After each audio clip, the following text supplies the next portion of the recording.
یہ ہمارے پاس کالم بھی لکھتی رہی ہیں اور ہماری بہت اچھی دوست بھی ہیں. ہم ان کے لیے دعا گو ہیں کہ وہ یہ فریضہ بخوبی سر انجام دے سکیں. انہوں نے جو ہمارے ساتھ شیئر کی تفصیلات، اس کے مطابق یہ خواتین جو ہیں ان کو آمادہ کیا جا رہا ہے، تیار کیا جا رہا ہے، ٹرین کیا جا رہا ہے کہ یہ پاکستان کے مختلف علاقوں میں خودکش حملے کریں گی. اور اس سے آپ اندازہ لگا سکتے ہیں کہ جہاں ایک طرف سیاسی افراتفری ہے ملک میں، دوسری طرف ہمارے ملک کے دشمن جو ہیں وہ کس حد تک اپنی جو سازشیں ہیں ہمیں ڈی اسٹیبلائز کرنے کی، ہمارے ملک کو نقصان پہنچانے کی، ان کے لیے وہ کتنی کوششیں کر رہے ہیں. اور فراز شاہ نے یہ بھی بتایا کہ جو نور جہاں گرفتار ہوئی ہے اس کو باہر سے پیسے مل رہے تھے، مالی امداد مل رہی تھی. اور اس حوالے سے اس نے اعتراف کیا ہے. ایک آدمی ہے ندیم UAE میں، دبئی میں رہتا ہے اور وہاں سے وہ نور جہاں کو مالی امداد بھیج رہا تھا. اس کے علاوہ فراز شاہ نے یہ بھی بتایا کہ UK میں کچھ لوگ مقیم ہیں، کچھ یورپ کے دیگر ملکوں میں اور کچھ خلیجی ممالک میں.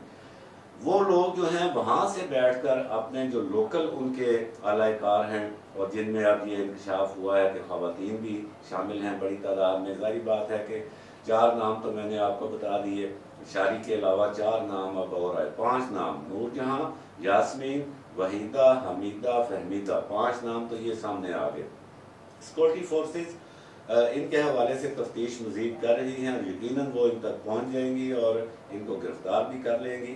لیکن سوال یہ ہے کہ جہاں ایک طرف ہمارے ہاں اتنی بڑی بڑی سازشیں ہو رہی ہیں، باہر سے بیٹھے لوگ مقامی ایجنٹوں کے ذریعے اب خواتین تک کو خودکش حملہ آور بنا رہے ہیں، اس صورتحال میں ہماری سیاسی قیادت جو ہے وہ کیا اپنا فریضہ انجام دے رہی ہے؟ یہ بہت بڑا سوال ہے، خاص طور پر عمران خان صاحب کے اوپر، کہ وہ کم از کم اس نازک مرحلے پر، جبکہ ملک جو ہے وہ بڑے سنگین بحرانوں کا شکار ہے، وہ قومی اسمبلی میں جا کے بیٹھیں، اپوزیشن کریں اور مین سٹریم میں آئیں.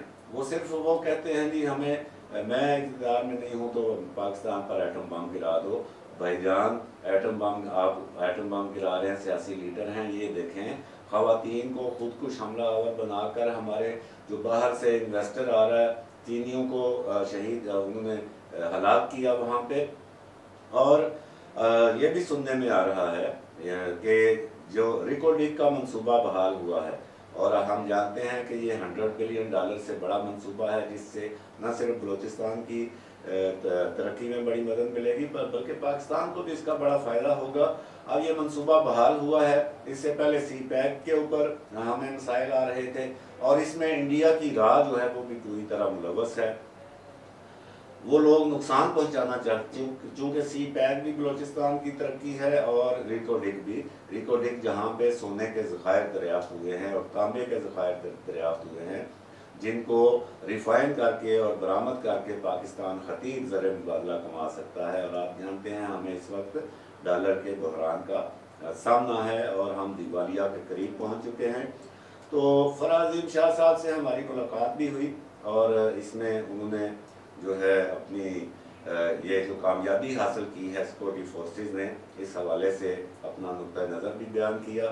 ہم دعا گو ہیں کہ سیکورٹی فورسز کو مزید کامیابیاں حاصل ہوں، اور یہاں پہ اس عمل کی بھی ضرورت ہے کہ ایک بار پھر موجودہ حکومت جو ہے یہ ان غیر قانونی تنظیموں کو، کال عدم تنظیموں کو، ان میں جو مقامی عناصر ہیں ان کو ایک بار پھر یہ باور کروائیں کہ وہ اس ملک دشمنی سے باز آ جائیں. کم از کم اگر وہ بلوچ روایات کے امین ہیں تو ان کو یہ تو پتہ ہونا چاہیے کہ جو ہمارے ہاں غیر ملکی ہیں وہ مہمان ہیں، ان سے آپ کی کوئی دشمنی نہیں ہے، ان کو آپ ہلاک مت کریں، ان کے بھی بیوی بچے ہیں اور وہ ہمارے فائدے کے لیے یہاں پہ آئے ہوئے ہیں. تو بلوچستان میں یہ بہت بڑی کامیابی ملی ہے سیکورٹی فورسز کو. خواتین کی جو ایک بڑی تعداد سوسائڈ حملوں کے لیے تیار کی جا رہی ہے، ان کے حوالے سے ایک بڑا کلو جو ہے وہ مل گیا ہے سیکورٹی فورسز کو.